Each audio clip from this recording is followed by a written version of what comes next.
Watch how this brave MP absolutely rattled Keir Starmer and his Labour Party with shocking revelations during a serious debate as a ferocious row erupted right in the heart of Parliament. This wasn't just political theatre.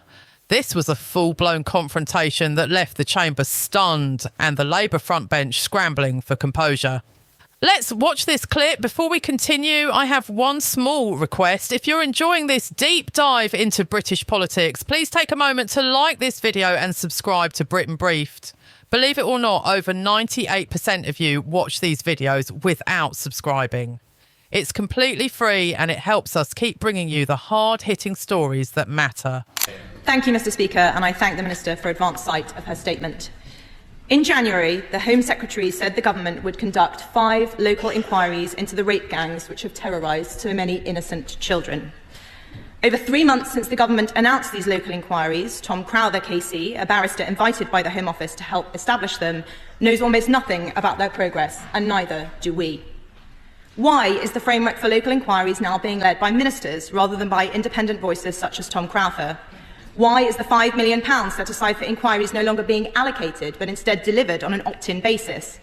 And what does the government intend to do about local leaders who say there is no need for an independent inquiry, like in Bradford or in Wales? The girls we are talking about, Mr. Speaker, are predominantly white. The men who preyed on them were predominantly Muslim, generally either from Pakistan or of Pakistani heritage. One of the victims from Dewsbury was told by her rapist, I quote, "We're here to fuck all the white girls and fuck the government." Will the Minister accept that, in many cases, these crimes were racially and religiously aggravated? How, without a national inquiry, can we understand what part these factors played? There is no question that the state has failed these children time and again. Take the case of Anna from Bradford. Vulnerable and in residential care, at the age of 14, she made repeated reports of rape and abuse to social workers who were responsible for her. But just the following year, aged 15, she married her abuser in a traditional Islamic wedding ceremony. Far from stepping in to stop it, her social worker was a guest. The authorities then arranged for her to be fostered by her abuser's parents.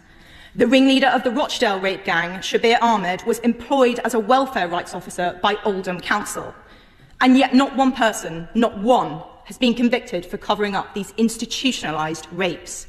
So why have ministers refused to establish a dedicated unit in the National Crime Agency to investigate councillors and officials accused of collusion and corruption? And I am sorry to say that that unit, Mr. Speaker, must also investigate police officers.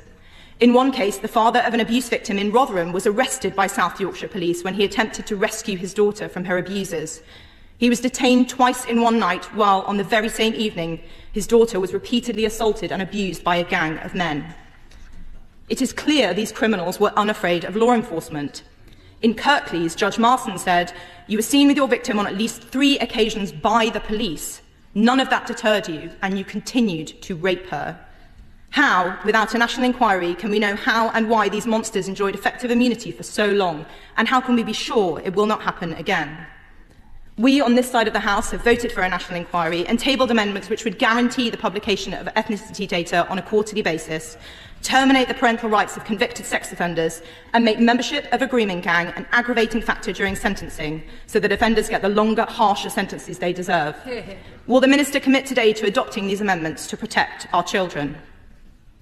Finally, I would like to read to the House one particular ordeal, just one example of what these children have suffered.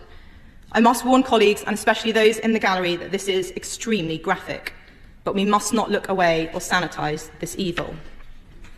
Sentencing Mohammed Karar of Oxford to life in prison, Judge Peter Rook said, "You prepared your victim, a 13-year-old girl, for gang anal rape by using a pump to expand her anal passage. You subjected her to gang rape by 5 or 6 men. At one point, she had 4 men inside her. A red ball was placed in her mouth to keep her quiet.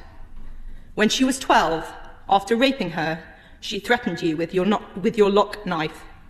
Your reaction was to pick up a baseball bat with a silver metal handle, strike her on the head with it, and then insert it inside her vagina."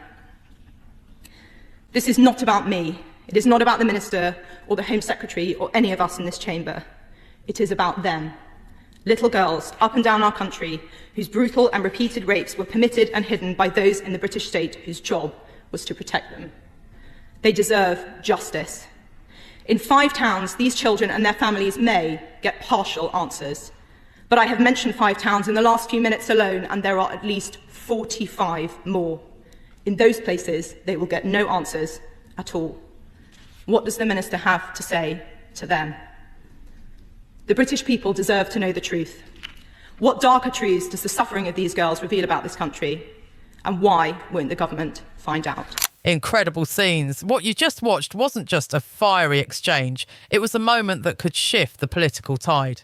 That MP didn't just challenge Labour, he exposed cracks in Starmer's leadership that many have been whispering about for months. These moments in Parliament remind us why it's so important to keep a close eye on what's really going on behind the polished speeches and party slogans. If you want more no-nonsense breakdowns like this, don't forget to hit that like button and subscribe to Britain Briefed. It only takes a second and means the world to small, independent channels like ours. What do you think? Was that MP brave or reckless?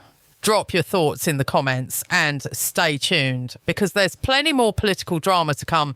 Thanks for watching. Until next time, stay informed and stay sharp.